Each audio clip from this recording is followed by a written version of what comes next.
ఒక 6 నెలలు 7 నెలలు గడిస్తే కానీ తెలియదు. అది ప్రజలు పూర్తిగా నమ్మారంటారా చంద్రబాబు గారి మరి?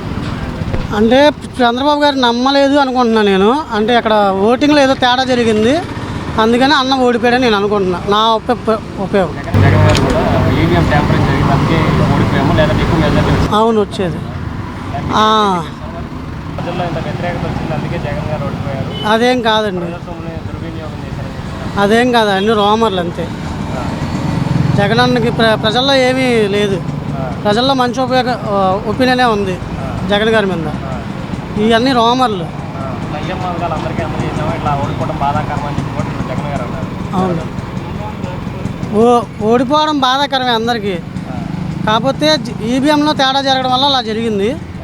అది ఆయన చాలా బాధపడుతున్నారు. మరి గతంలో కూడా ఈవీఎం తేడా జరిగింది అని చెప్పి చంద్రబాబు గారు అన్నారు. మరి జగన్ గారు 150 సీట్లు రావడానికి కారణం ప్రజల వ్యతిరేకత చంద్రబాబు గారి మీద అని చెప్తున్నారు.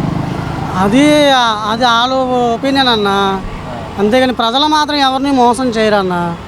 అది ఈ ఎంప్లాయీల వల్లే జరిగింది కానీ ప్రజల వల్ల అయితే ఎవరికి అన్యాయం జరగలేదు. అది జగన్ గారు ఓడిపోవడానికి కారణం ఈవీఎం ట్యాంపరింగ్ అంటారు. అంతే.